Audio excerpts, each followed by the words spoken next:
Hi folks, and welcome to this episode of Michael's Backyard Marina. Today I went out and picked up a 9.9 Johnson for what I'm calling the banana boat. That's in another video series that I'm working on right now, and it's going to be a multi-part series because the boat's going to require a lot of work. But I couldn't pass up the opportunity. It was a pretty good deal I got on this outboard motor. It's I'm guessing it's around the 80s from looking at the decals on it. The guy said he thought it was from the 80s. He wasn't sure about it. He had it a long time, and he pulled the pull cord. The pull cord came off. So he took it to his local marina or boat dealer, boat motor dealer, whatnot. They had it for 2 months, and he finally got it back after 4 months. Well, they had it 2 months before they worked on it. After 2 months, he went and bought him another Evinrude 9.9 to put on the back of his John boat because he needed to get around on his little ponds he's got. And so he didn't need this one anymore, so he put it up for sale. But he said it cost him $360. He said they went through it and did all kinds of stuff to it, got it all tuned up, running good, and he fired it up. And it did run. It ran pretty decent. Seemed to idle a little higher than I'd care for it to, obviously, when it's in idling. But it also, for the 30 seconds, 45 seconds it was running, he had the muffs on it, and the muffs didn't fit real tight.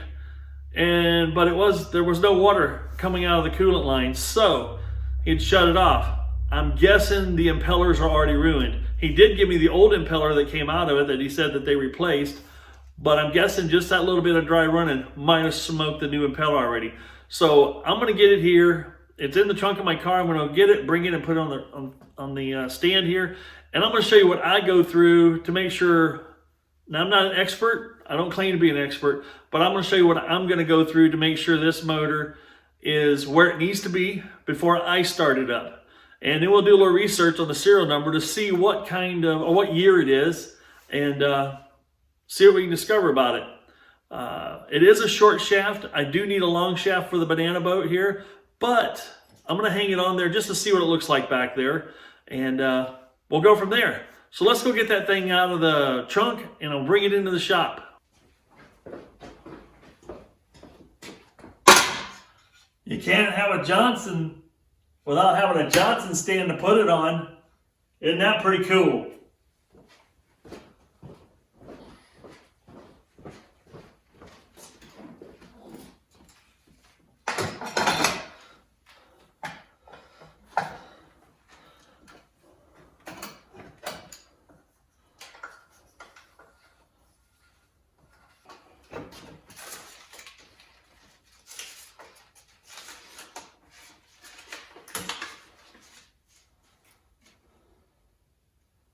Huh. Check out that service tag. So he did have it serviced, but it also says 15 horsepower Johnson.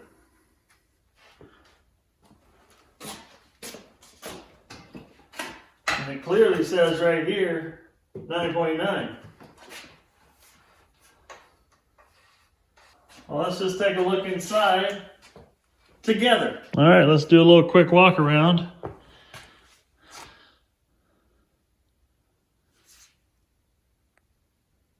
Hard to tell if it's been serviced recently, just looking at the insides of it, I guess. But it did run when I picked it up. Those spark plugs do look fairly new. Not quite as clean as the other Johnson I've got, but not too bad for 40 plus years old. He said he took it in because the cord broke. But wouldn't you think that cord would look a little newer than that if that was the case? Doesn't look very new. But looks like it'll clean up really nice. Looks like it's just dusty dirty.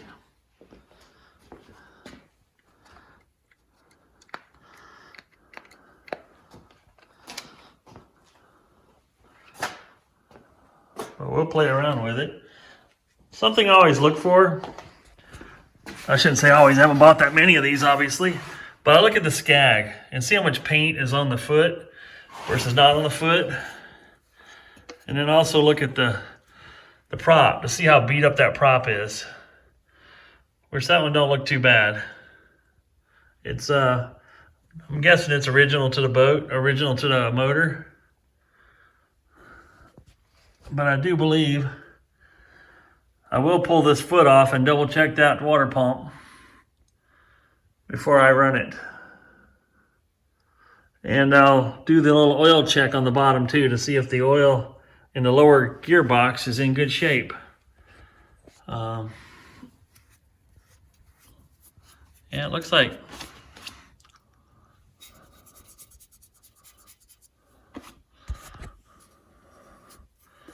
it might clean up okay.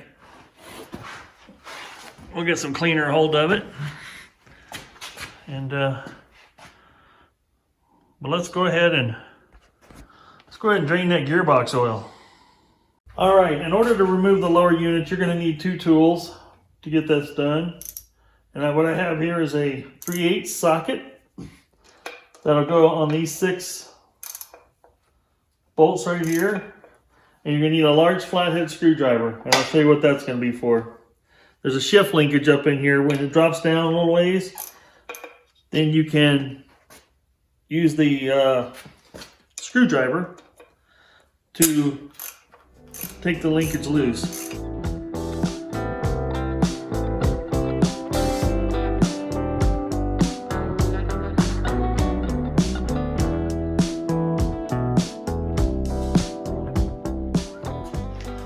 All right, I wanted to show you, let's get a light on it, brighter light here.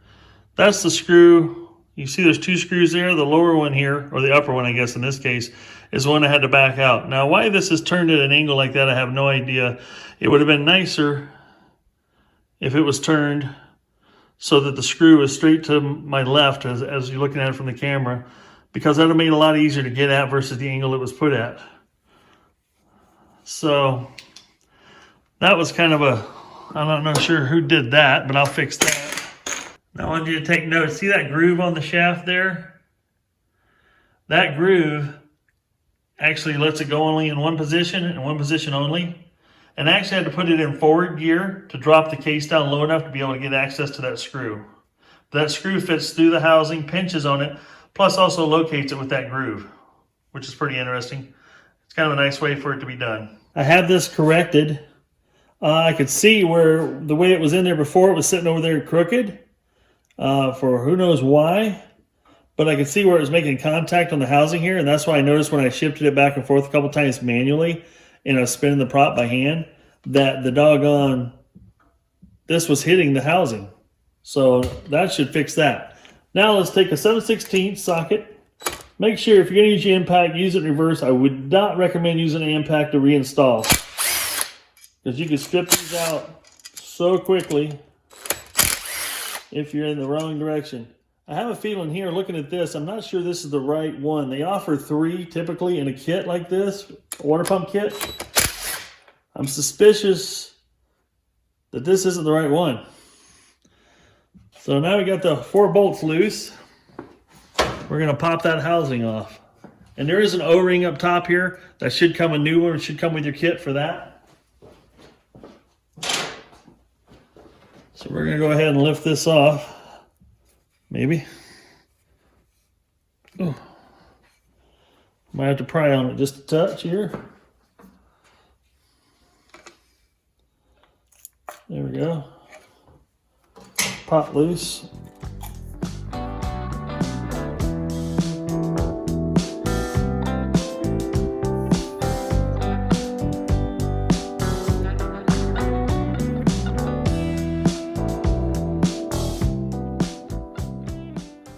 Well, that housing doesn't look very old, but for something that was recently serviced and never put in the water, this has a lot of bend to it yet. Why isn't that moving so easy? That should come right out of there.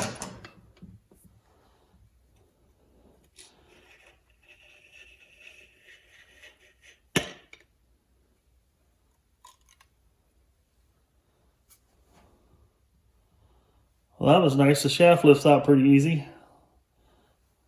It's got a seal right there that runs. Looks like there's water down there, but that's okay. That's where it's supposed to be. So I got to see why that's so tight on that shaft. Should slide right off.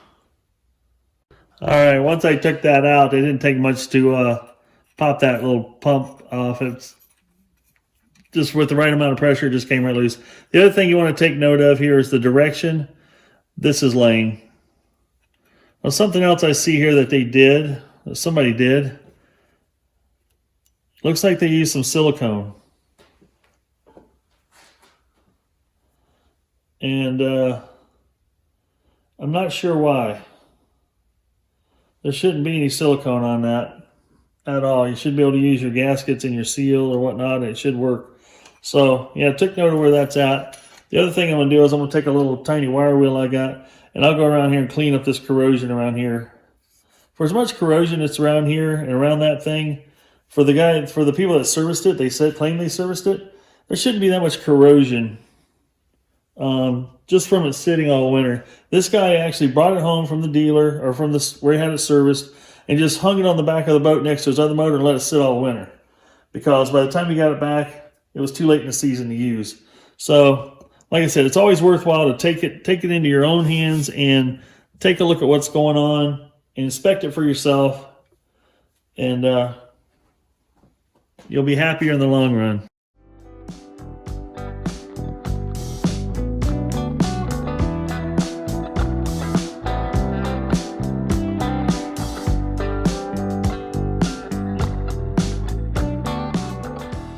Well, that brightened it up a little bit. Didn't get all the staining off, but just a little bit of solvent on a rag, on paper towel, and then wiped it clean. Makes it look a little bit better than it did. We'll see if we can clean this one up the same way.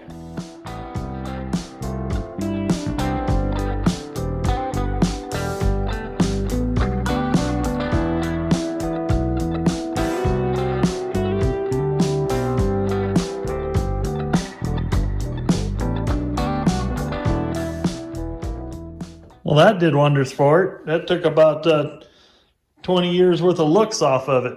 That looks a lot better. Well, now that we've got it apart, I can see exactly what parts I need. Sometimes I like to see the parts before I order them to make sure I'm getting the right thing, because you can look stuff up and you might get stuff that's might say it matches, but it doesn't match.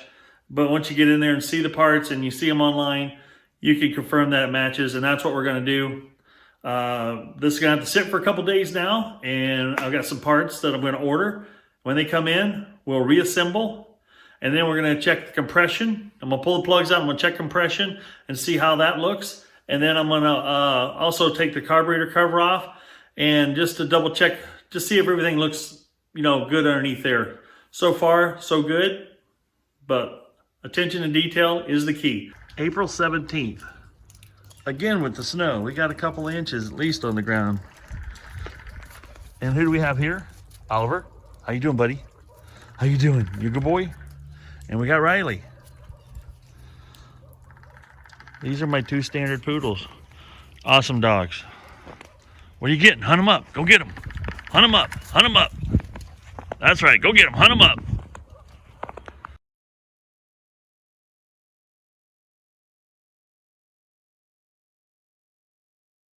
Okay, I'm going to show you a little something here about these Johnsons, and other motors might do it too, or other outboards might do it, but I know this for a fact on these, so I only want to speak to facts here. As you can see here, this is considered a long shaft. And a long shaft, they basically measure from right about there to the top of where it mounts. So that's 19 inches. So that's considered a long shaft. If it measured to here, it would only be like 14 inches, which would be basically a short shaft. But what you can do with these motors, which is outboards, which is really neat, is right here, you see this spacer here? That's a 5-inch spacer. So that'll drop it down 5 inches. That's what turns this one into a long shaft versus a short shaft. The other interesting fact that you may not know about is on the 99 Johnsons, this is an 87, I believe. The other one I just picked up was an 88 that we're doing right now. The only difference between a 9.9 and a 15 in specific years, I forget their year range, but it's a pretty wide range. But in the 80s, the exhaust manifold and everything everything's identical. The only difference is the 10 or the 15 horse has a bigger carburetor, and it allows more airflow, gets more horsepower, turns it into a 15 horse. The other cool part is I can convert easily enough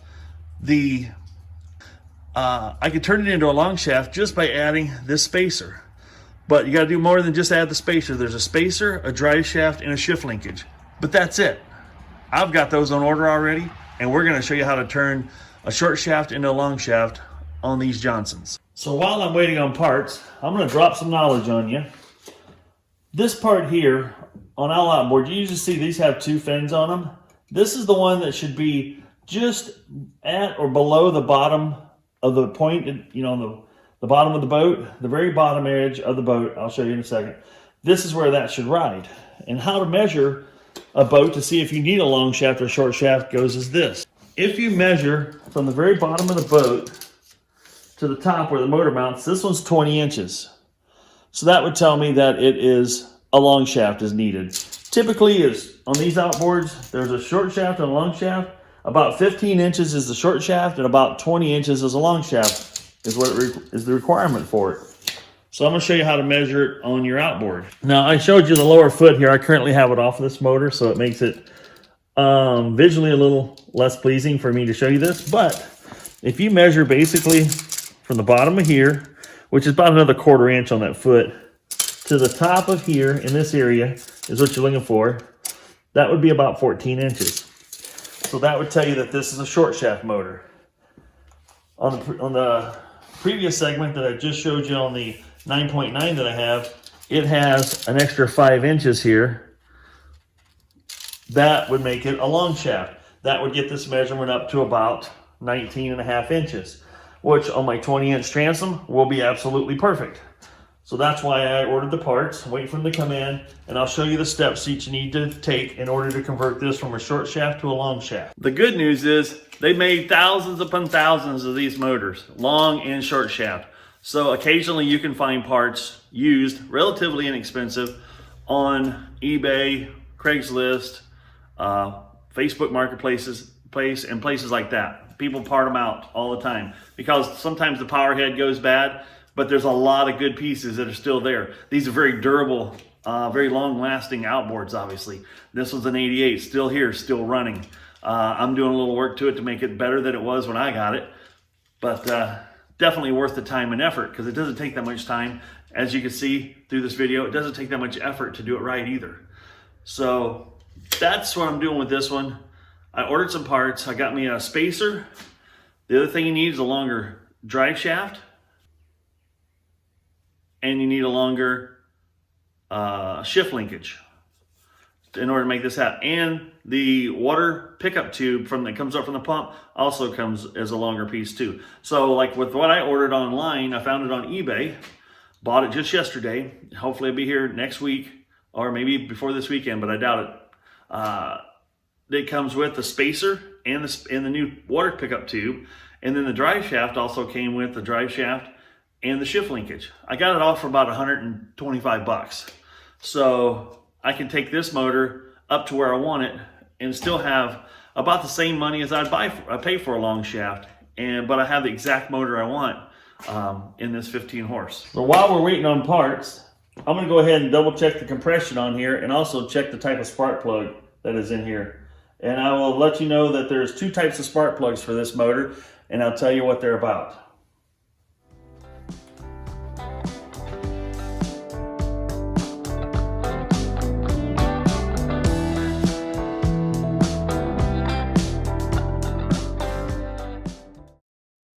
Okay, we got the compression tester hooked up. Let's give her a couple pulls and see what we got.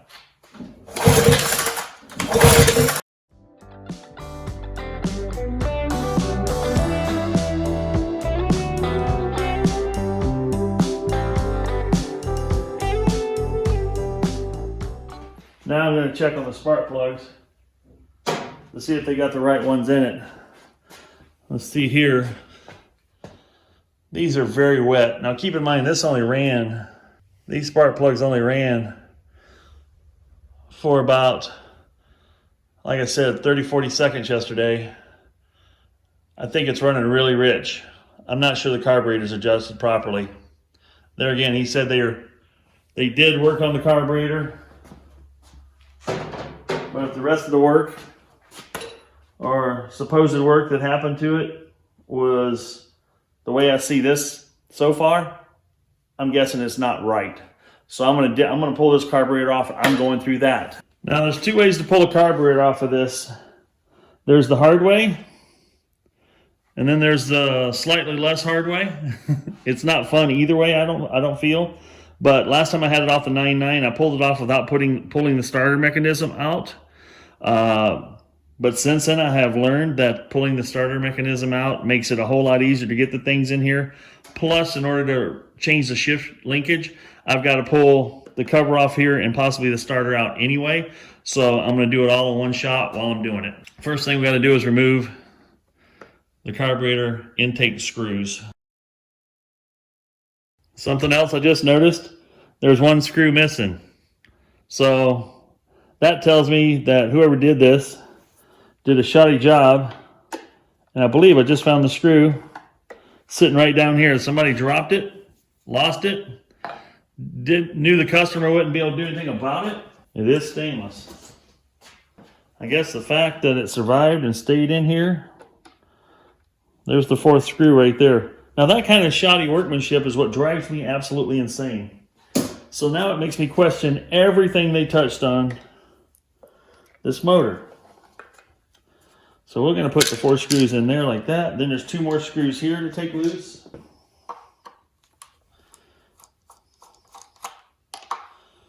Guess I should be happy there's 2 of them here. All right.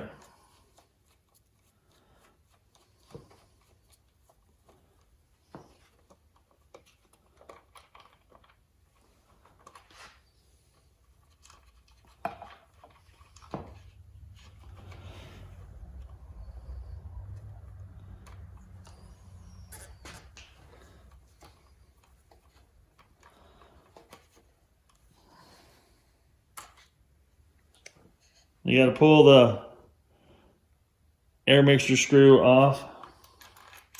Then you'll be able to lift this. Hopefully sneaks out of the way just like that. We'll keep those 2 pieces together. Now you've got a little plate under here that controls your choke lever. You have to remove that. Then you can typically slide this right out the front, just like that, and it's out of there. Now we have access to the carburetor, but not complete access, because there is a screw, or a bolt I should say, that's way down behind here. Super painful to get at. So I'm gonna remove the starter here, and that way I can get that out of the way. Then I can get to the carburetor more easily. We'll get that out of there, and I'm gonna order a carb kit for this, I believe, but I'll pull it apart first. I like to see all the pieces inside. Maybe it's in really good shape. Maybe it is really clean. Maybe it's just out of adjustment. We shall see.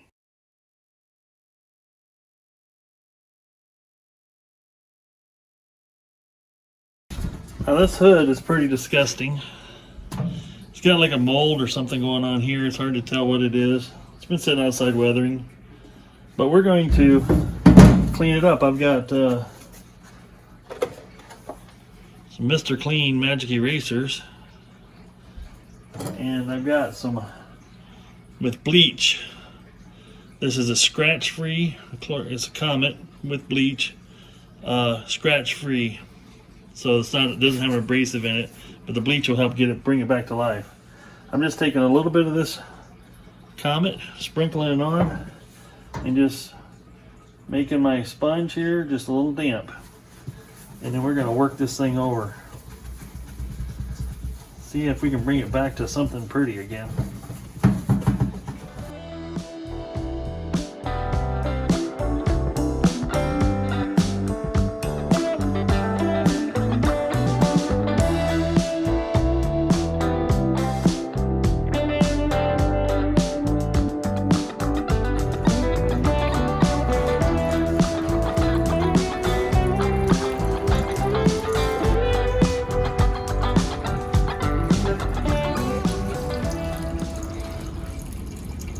You guys have heard me say it before, I'll say it again. Double check someone else's work whenever possible. I've got the Johnson original 9.9 and 15 models Johnson manual. For the spark plugs, it says sustain low normal operation. It says use a QL, that's QLJC4. Or an alternate, it's an L77JC4, either one. But it also says that the gap should be 40 thousandths. Here's the plug I just pulled out of that motor. This is supposedly from a fresh tune-up and all this fresh good stuff. I'm not sure if this is the QL77JC4, the right plug, but it's gapped at 28 thousandths. No wonder it wasn't running right. It should be gapped at 40 thousandths. The gap is way too small. Now, I did put this style of plug in my other 9.9 because I do use it for low RPM, idle and low RPM. I mean, I'm talking barely off an idle for trolling at about 1.5 to 1.8 miles an hour. So that's the right plug for that motor. Now for this particular one, and guess what? I gapped it properly. Now it says here in the manual, sustained high speed operation. So this is going to be on a boat that I'm going to be cranked open, going across water and getting to places and going fishing. It says use a QL78V or an L78V. And it says the spark plug gap setting is permanent. And I'll show you why. This has no electrode thing on the end. It's a permanent gap plug, they call it. So these are about what were they, 850 a piece, something like that. And I got some NGKs here. These crossed over to some NGKs. So that's what I'm putting back in. So that's why I said check someone else's work. They put the right plug in. It's gapped horribly. And I have no idea why. But you don't get a big enough spark. You don't get a big enough boom. And maybe why these plugs are running wet. It wasn't lighting all the gas up in there and left a lot of residue behind. So anyway, I'm putting the right plugs in there. Now let's get back to pulling the starter out of this motor. And then I'll pull the carburetor off this motor. And I'll show you how to remove the shift linkage. One other little tech tip I'll give you is don't just buy 2 spark plugs for a 2-cylinder. Buy 4. Keep 2 in the toolbox that you take along with your boat to do minor repairs. Have a pair of, I'll go through some of the stuff later, videos of what I carry for tools in my boat that will help you get you out of a jam possibly. But always carry, on a 2-stroke motor, carry 2 extra spark plugs because you never know when you might foul a plug or need to just pull the cap off and check spark. You can check spark, make sure it's not that, or if it is that, to know why or why not you're stranded. If you're like me, I don't like paddling boats. That's why I buy outboards. That's why I buy stern drives. That's why I put trolling motors. I don't want to have to paddle a boat, ever. A paddle is just decoration that sits inside the boat because they say you have to have one.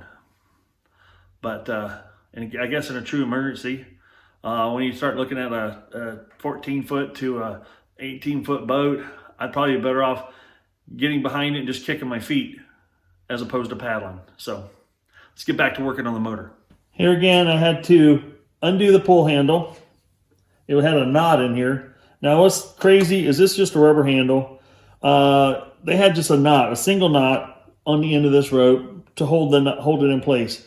This theoretically should have a knot wrapped around a little piece of like a dowel pin or something to give it a nice smooth surface to pull through or pull, because eventually if you pull it enough, you'll pull that knot through that rubber piece. I guarantee it eventually will happen. So right now I just have a vice grip grabbing onto the rope to keep it from unwinding on me. I have loosened this bolt. This is how we're going to take it out. I've never had one of these out before. So we're going to be doing this together and learning together here. But from what it looks like, I've got the throttle in forward position. I've got the gearbox in forward position, and I've got the throttle wide open. That gets some of this stuff out of the way. Gives you some room. Now, this is like a long shoulder bolt that this all spins on.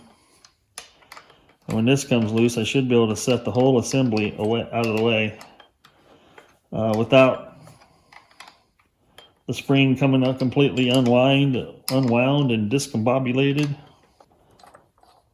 See, a long shoulder bolt. Now I should be able to grab this whole assembly. I'm suspecting. Be careful. You see which side this spring is on? That's to keep this up tight. You want to make sure you put it back that way. But just like that, the whole starter assembly is out. Now I'm going to slide the bolt back down through here for good measure, and I'm going to set that aside. Now, as you can see, I can easily get to the nut on this side to get the carburetor loose. The nut on this side was easy to get loose, so just these two nuts, and I can slide this carburetor off. What I'm going after right here is that little bolt right there. That little bolt holds onto the shift linkage. I'll have to loosen that up and pull the old shift linkage out to put the new longer one in for the extension. We're going to go ahead and take the carburetor loose now. I think what I want to do though is slide the gas line off of it first.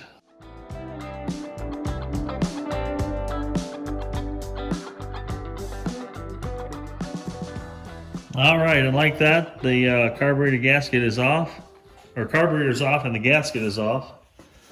This is a perfect opportunity to get in here and just clean the housing out too while you got all that out. So we'll do that after a bit. I won't waste your camera time with that, but now we got a clear view of the shift linkage. It's right there. It does not look like I need to take the bolt loose. Looks like I just need to pull this cotter pin out here. This pin will slide out and let the shaft just drop straight down. Okay, that shift shaft actually just slide right out the bottom is what this did. And you want to make sure it's in this direction. This has a nice little crook to it and a kickback back this way. Now I'm going to go ahead and take this carburetor apart. As you can see here, this screw here would be for your idle adjustment.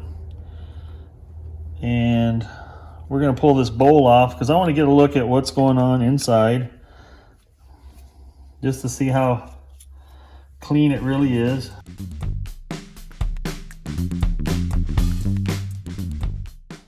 Oh, it looks pretty clean. So what you'll be looking for in your carb kit now, the components I'm removing here, you'll be looking for a gasket like that shape. So if you're looking at pictures, you're looking at the model, but you're also looking at pictures. The other thing we're going to be looking for is this tile float. So we'll pull that pin out. There's your float and your float needle. What you want to look for here is that typically these have holes in them, and you want to make sure the holes are clear, so we'll blow air through that. This is the needle seat. When you're pulling this out, make sure you use a screwdriver that's big enough to span the gap and fit in there. Because the last thing you want to do is make a mess out of it and still not get it out. So note there's a little gasket there as well. But everything looks really clean down in here. Let's pull this top off here. Let's take a look inside here to see what we got going on there.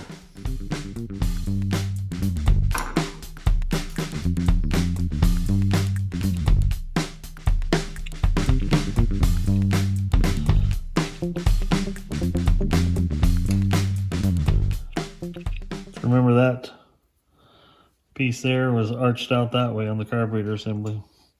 Now here we got another little diaphragm. And that looks fairly fresh too. So they might have been into the carburetor. That's okay. I'm going to put my own kit in there. Now that I've disturbed everything, I'd rather start off fresh than trying to put it back together and realize I'm not getting as good a seal. But I will blow air through all these passages to make sure they're clean before we reassemble. So that's the disassembly of the carburetor. When I get my new kit in, I'll show you how to reassemble it. All right, folks, this video is getting a little long-winded. I've covered a lot of ground with it so far, though. I've covered a lot of details so far on the disassembly of the 9.9 with the dirty little secret. The secret being it's a 15 horse and a 9.9 clothing. So I'm going to call this part 1 of 2 parts. The next video I'll bring out about this motor will be it actually, the assembly, reassembly of it, and it actually running and running well, I hope. I won't give up till it is running very well. This has got to be reliable. I will let this thing sit in a tub of water running, or just have the garden hose on it running for no less than an hour. I'll just let it, and I'll run it through the operation ranges, low, medium, high here and there, but I'll let it sit there and run and run and run. I'll start and run it, start and run it. But I want to make sure it's going to be reliable, because when I take this out on the water for the first time, it's going to be the maiden voyage, and I want it to go flawlessly, and I want to have fun. And I want to be able to open this thing up, and we'll see how fast it goes. But I promise you, the next video on this motor, you will see it run. If it doesn't run, it's because something else is horribly wrong beyond repair. But I doubt that's the case. I've already heard it run. It's going to run better than when I heard it run, because I've already found some flaws, and I'm going to correct them. So I appreciate you folks watching this video. Please hit that like button, the thumbs up button, if you like the videos I'm bringing out. If you don't like them, that's fine too. But if you give me the thumbs up, that really helps out with the YouTube algorithms. And they pick up your videos quicker, and they spread them out quicker, and more people get to see them when they're recommended. So if you like what you see, you like what I've been doing, hit the thumbs up. Let's get the word out there. Let other people enjoy fixing their boats and fixing their motors the way I have, and I'm going to continue to do. So here again, 9.9, I should say a 15 horse and 9.9 clothing. That's this motor's dirty little secret, and I'm kind of happy to have it. It's a neat little trick. If I pull up next to somebody else with a 9.9 and they want to race, look out! Turbocharged. Okay, not really. Just got a big carburetor. All right. Well, folks, get out there and do something fun. Live life to the fullest every day. Don't sit around and wait for life to happen to you. Get out there and make life happen. If you got any questions, got any comments, please leave them below. I'll address what I can. I'll address with what I know. If I don't know, I'll just let you know I don't know. Or chances are I'll probably get on and Google it myself and do some research and try to get you a good answer. There again, like I said, like I always say, get out there and have some fun. Michael out.